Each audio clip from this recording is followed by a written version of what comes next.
let's take a look at the notes for chapter 7. We basically go over some of the material and terminology from chapter 1. For example, what is a population? Population represents all possible outcomes or measurements of interest, while sample is a subset of the population. If a sample is selected properly and the data from the sample is collected correctly, we can use this information to make a very accurate assessment of the entire population. Probability sampling describes the process that each member of the population has a known non-zero chance of being selected for a sample. We have the 4 probability sampling techniques are defined as follows. We have the simple random sample, the systematic sampling. We have the stratified and the cluster. A simple random sample is a sample in which every member of the population can be part of the sample. Systematic sampling involves selecting every kth member, every third, every fifth, every 8th member of the population to be part of your sample. One concern about systematic sampling is periodicity, which is a pattern in the population that is consistent with the value of k. In stratified sampling, we divide the population into mutually exclusive groups or strata and randomly sample from each of these groups. Cluster sampling involves dividing the population into mutually exclusive groups or clusters and then selecting a simple random sample from these clusters to form a final sample.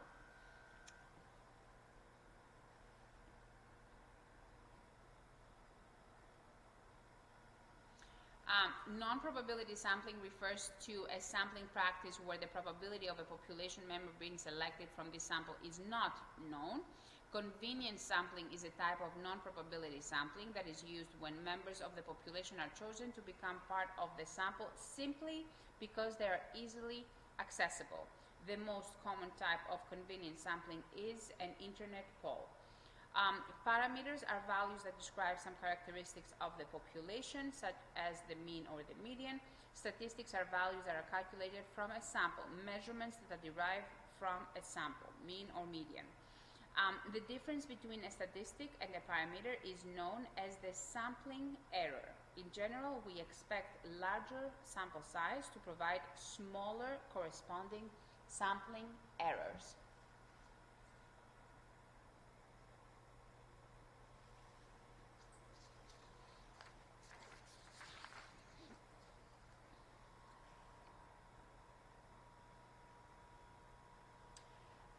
The sampling distribution of the mean describes the pattern that sample averages tend to take on when randomly drawn from a population. The properties of sampling distribution of sample means are the follows. Mu x bar is equal to mu, sigma x bar is equal to sigma over square root of n. So the mean of the sample means, this is your mu x bar is equal to mean. The standard deviation of the sample means, or otherwise known the standard error of the mean, is equal to sigma divided by square root of n.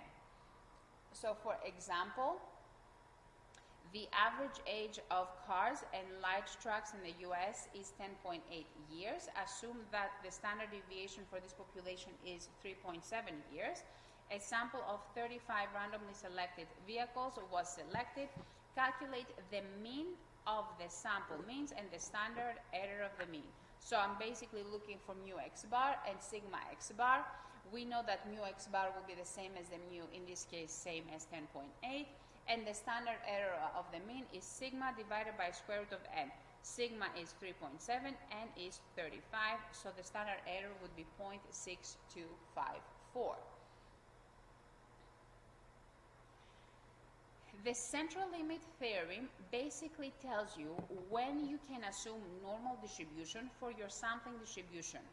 Based on the central limit theorem, you can assume normal distribution for your sampling distribution when you have a sample size of at least 30 and above, a large sample size, or if you know that the sample that your population, that the population that your sample came from follows normal distribution. So regardless of the sample size, your sample will also your sampling distribution will also follow normal distribution. The formula for the z-score when it comes to the sampling distribution is x bar minus mu x bar over sigma divided by square root of n.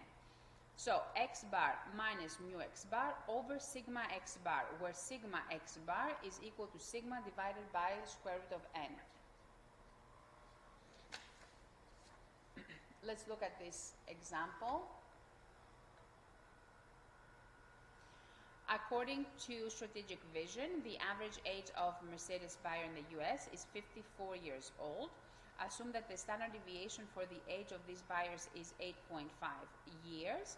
A random sample of 38 Mercedes buyers was selected. What is the probability that the average age of these buyers is less than 56 years old?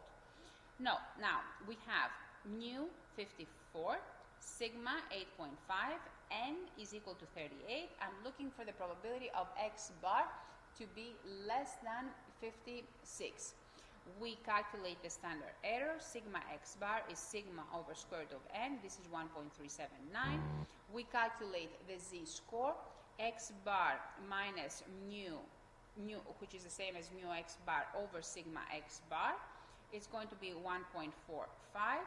Since I'm looking for the probability of x bar to be less than 56, I'm looking for the whole area to the left. We look up the z-score. You always round up to 2 decimals when it comes to your z-score because your table uses 2 decimals. We look up the z-score for 1.45. That corresponds to 0.4265. We add it to 0.5 based on the area we're looking for.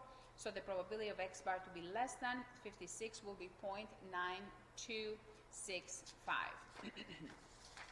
Another example. A coffee machine dispenses normally distributed amounts of coffee with a mean of 12 ounces and a standard deviation of 0.2. If a sample of n equals to 9 cups is selected, find the probability that the mean of the sample will be more than 12.1. Mu x bar is equal to 12. X bar 12.1, more than 12.1. I'm looking for a right tail. We calculate the z-score. X bar is 12.1 minus mu x bar 12 over sigma x bar. Sigma x bar is equal to sigma divided by square root of n. This is 1.5. 1.5 corresponds to 0.4332. I'm looking for a tail. That means I am subtracting the probability from 0.5. Therefore, my probability will be 0.0668.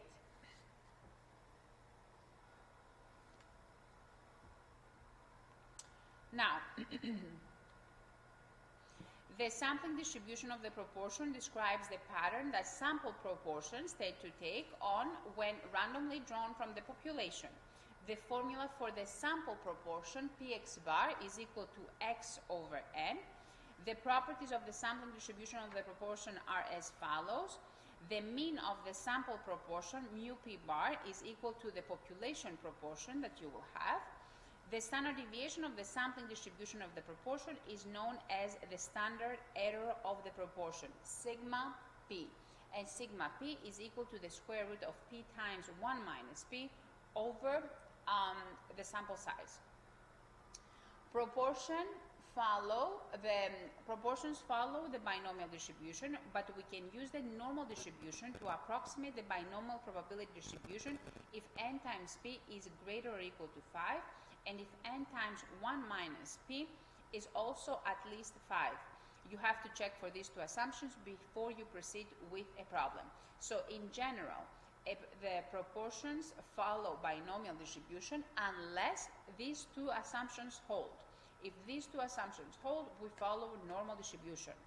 When the proportion of sample size to population size n over n, capital case N, the population size is greater than 5%, the finite population correction factor is used to adjust the standard error of the proportion.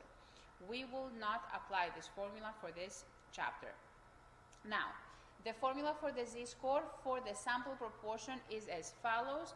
P bar minus p over basically your standard error of the proportion, which is the square root of p times 1 minus p over n. So basically, what you need to remember, based on the other formula that we looked at, is that P bar replaces X bar, sigma P replaces sigma X bar, and P replaces your mu, if you were to look at it the same way.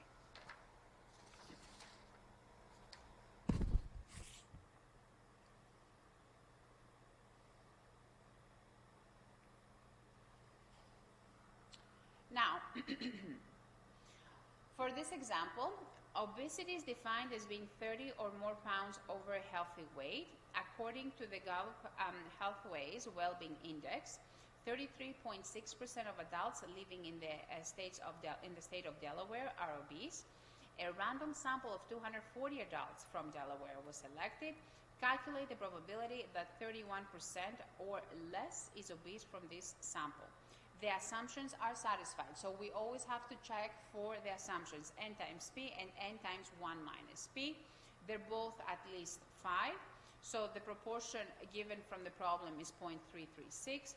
The sample, we just turn the percentage into a decimal, right? So you do not get confused. The proportion is 0.336, sample size is 240, and we want to find the probability that p bar is less than 0.31. So based on what we're looking for, I'm looking for a left tail. Next step, we calculate the z-score. The z-score will be negative 0.853.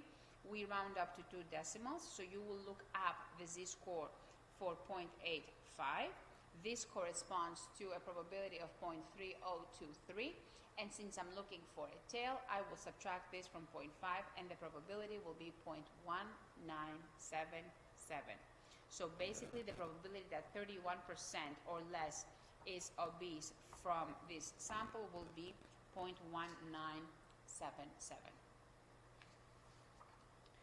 Let's look at this example. In a local university, 10% of the students living in the dormitories. A random sample of 100 students is selected for a particular study. What is the probability that the sample proportion is between 0.172 and 0.178? The assumptions are satisfied. Once again, n times p is 10, so which is at greater than 5. N times 1 minus p is 90, which is also greater than 5. So the proportion is 0.1, which is here. I want to find the probability that p bar is between 0.172 and 0.178. We calculate 2 z-scores. We have 2 proportions. We calculate 2 z-scores, one for each proportion. We find 2.4 for the first one, 2.6 for the other one. For 2.4, the area is 0.4953. Sorry, for 2.6, the area is 0.4953. For 2.4, the area is 0.4918. We subtract them since they're both on the same area. The mean is outside the area we're looking for. They're both on the same side, I should say. So we subtract the smallest probability from the largest, and the probability that we were looking for is 0.0035.